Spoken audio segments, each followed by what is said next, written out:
Hello everybody and welcome back to Odin's movie blog. I am the critic who is a cynic. Hope you're doing well. And oh my god, finally the Avengers 4 trailer has been released. And for those who do not want to know anything about this movie, who want to go in completely blind to this film, good luck avoiding spoilers and avoiding any releases from the trailers. But if you do not want to know what's being set up here and the characters that they're showing and all this other information, go ahead and just don't watch this video, because I'm going to be going into the trailer in as much detail as I possibly can. Some of my favorite moments of the trailer, and also where I think this is really setting up the future of the Marvel Cinematic Universe, especially with after the events of Avengers Infinity War. So, the title, Endgame, perfect. It is a perfect title, and I know that this is not surprising because a lot of us has been speculating that Endgame would be the title. I mean, this connects very strongly to the Doctor Strange reveal at the very end when he goes through his futures and he says there's one future where we come out on top, and then he says we're in the end game now before everyone starts fading away. And I think a lot of us thought, okay, because of that reason, because of the way that he kind of set that up,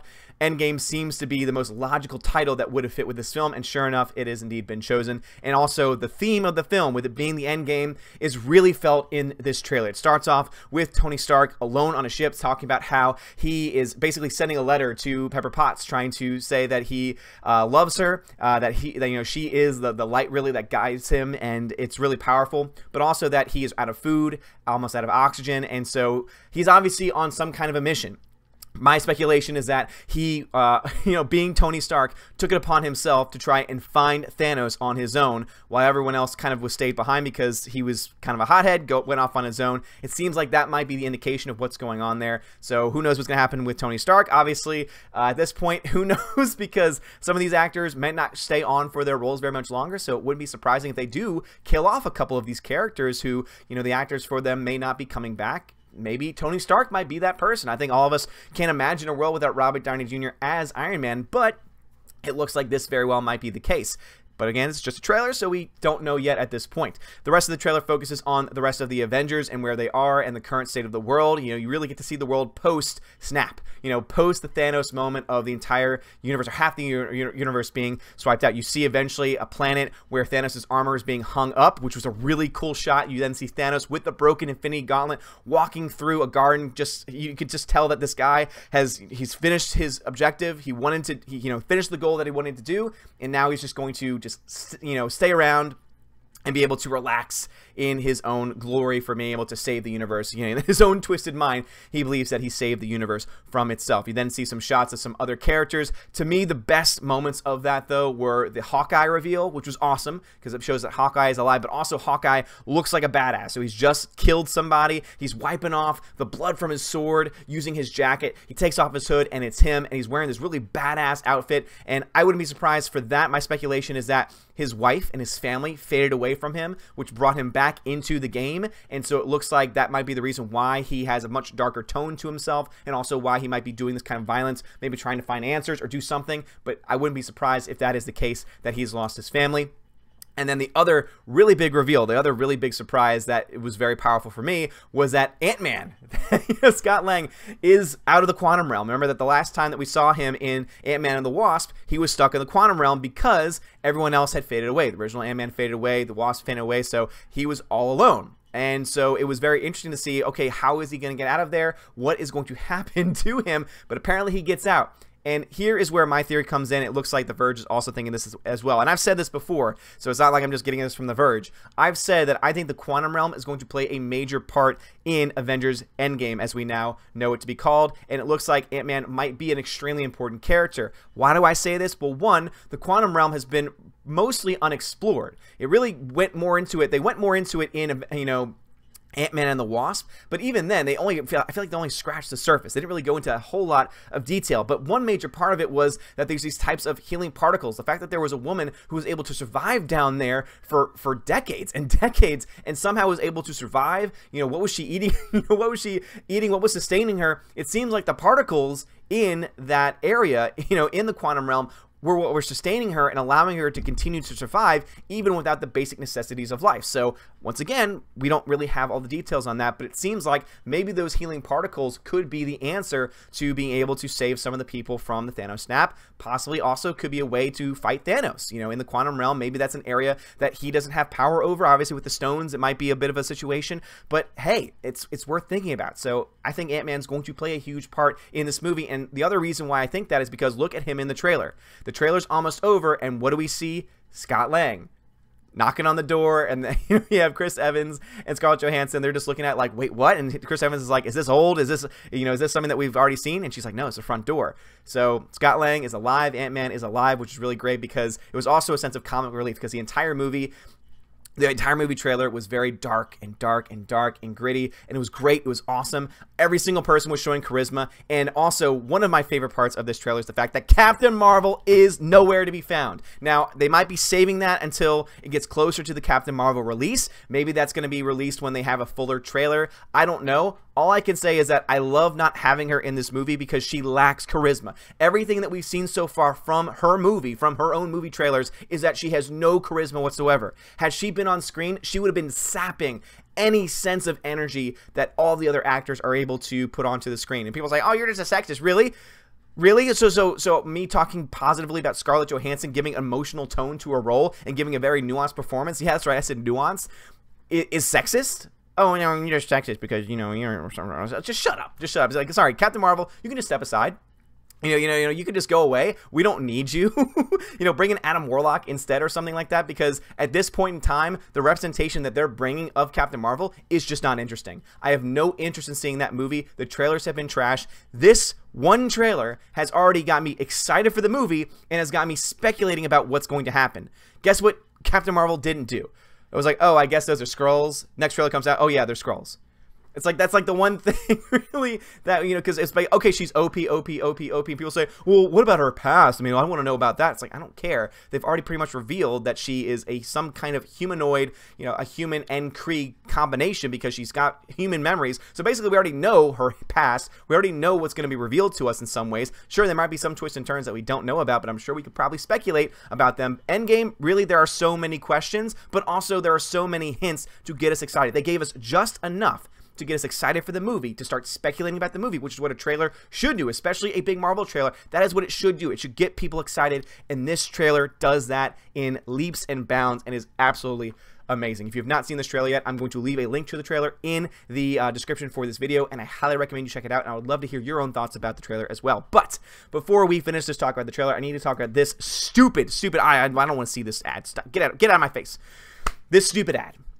And this entirely stupid situation with Kevin Hart. So Kevin Hart, it was announced just a couple days ago that Kevin Hart was chosen to host the Oscars. And for me, I thought to myself, well, I'm already a guy that's boycotting the Oscars because they've become so political that it's just toxic. I'm drowning in politics every time that I've ever tried to watch the Oscars, and that's why the last couple of years I've just not watched it. And every time I see the speeches, oh, they're filled with identity politics, stupidity, nonsense.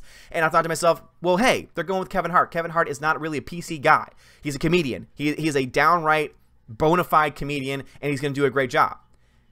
And sure enough, SJW, NPC, identity politics, loonies could not have that, because he said some comments, some jokes actually. So getting back to some people say, oh, you're a hypocrite because you were going all after James Gunn. Well, James Gunn made disgusting comments. He's not a comedian. He's not a comedian. He made disgusting comments about pedophilia and about children, and also is connected to pedophiles. So yeah, there's a lot of questions when it comes to James Gunn and his past, especially since there are photos of him at a To Catch a Predator party, which is something that no one should be mocking or making fun of, especially when you have adults dressing up like children. Yeah, that's what he was a part of. Transpose that with Kevin Hart, who is an actual comedian who goes on tours saying jokes. He is paid to be a comic, to say jokes, and yet he gets attacked because of so-called anti-gay comments. Jokes is what they really were. Anti-gay jokes. And this is what I was talking about the other day. I talked about how there is this hierarchy of victimhood, and there are certain people that are at certain levels of that victimhood chart. If you are a black, gay, transgender woman, man, woman. I don't know really know what to go with that. You are at the peak. You are at the highest level because you have so many identities that are seen as being downplayed and seen as being attacked, that you're the ultimate victim, and so therefore you are given the most credibility. He unfortunately is just a black man. Now, if he were a gay black man, okay, maybe it would not have been as big of a deal. Had he been a black woman, probably would have been safe.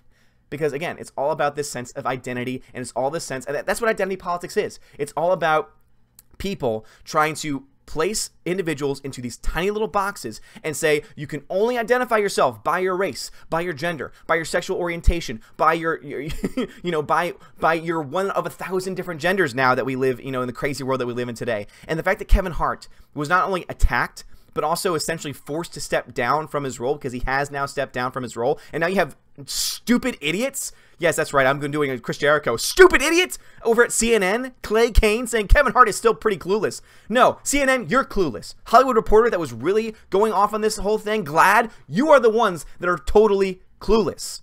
I know several people contacted me when I posted about this saying, hey, as someone who is a homosexual, I have no problem and love Kevin Hart and understand that the comments that he made were jokes, not meant to be taken seriously. One of those jokes had him saying that he would put if his son was playing with a Barbie doll house, that he would take the Barbie doll house and slam it over his head. Do you really think that he was going to slam a house or any object over his child's head? Are you out of your fucking minds here? Like, seriously. Grow up.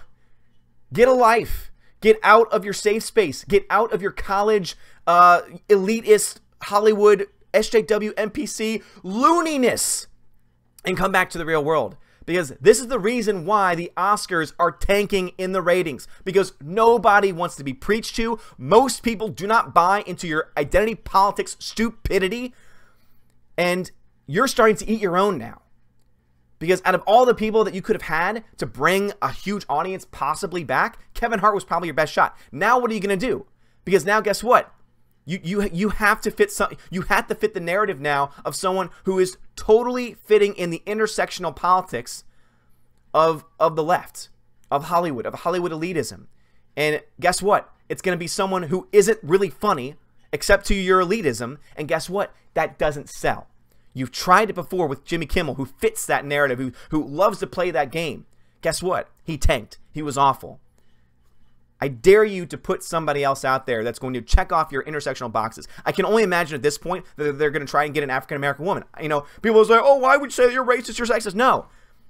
It's because, once again, it's all about intersectionality. It's all about, are they going to be able to check off as many boxes as they can so that if any controversy does come up, because they're so high on the victimhood chart, they can move past it. They can be given, oh, yeah, you're fine. Oh, you're a gay woman? You're a gay woman trans? Oh, you can make gay jokes then because you're high on the victim chart. It's not that big of a deal. But Kevin Hart, no, I'm sorry, man. You're a victim, but you're not quite as much of a victim. No. Kevin Hart isn't a victim. He is a successful comedian. He gets paid more than I do. He is funnier than I could ever imagine to be. He is more creative than I could ever imagine to be. And yet you took him down because he didn't fit your stupid, nonsensical identity politics, intersectional bullcrap. And that's right, I said bullcrap. So guys, I would love to hear your thoughts about this stupidity in the comments down below as well. So this, obviously, is just so stupid. Kevin Hart, man, don't apologize. Seriously, don't go out of your way to try and appease these people because it's never going to be enough. The damage has been done at this point, and they are never going to let you go. They are never going to let it go because they can't. And to anyone else that's a part of this elitism, they'll go after you as well. If you don't play ball to the T, if you don't give in to every single thing that they want, they will take you down. Because that is what they do. So guys, I would love to hear your thoughts about Kevin Hart. But on a more positive, let's end it with a positive note. Guys, Avengers Endgame is so freaking good. Go see the trailer. Again, link's going to be in the comments. It's going to be in the description for this video. It's amazing. Again, it's one of my, it's got to be probably, you know what? I love this trailer. It's my favorite trailer of 2018. Hands down, my favorite trailer of 2018. It was that damn good. And again, if you're worried about Captain Marvel, don't worry, she's not in it, thank God. Or at least the version that we've been seeing from her. Because again, I think Captain Marvel could still potentially be good because I know Brie Larson can act. For some reason, they're just not showing those parts because every part they've showed so far, she has no emotion. So I really hope that's not the entire movie, but if you have an entire trailer showing different parts of that same movie and it's the same performance throughout, that might be problematic. But she's not in it. Scott Lang is awesome. Like, Paul Rudd's Ant-Man is just so damn funny. Great to have that comic relief at the very end. And also, you get to see truly a very powerful and emotional. The score of this trailer, too, is just spot on. And the title, Endgame. We're in the Endgame now, and I can't wait to see where it goes. Anyway, guys, if you like this video, hit that thumbs up, hit that subscribe. It helps me out a lot. You are all amazing and beautiful people. Have a great day, and as always, God bless.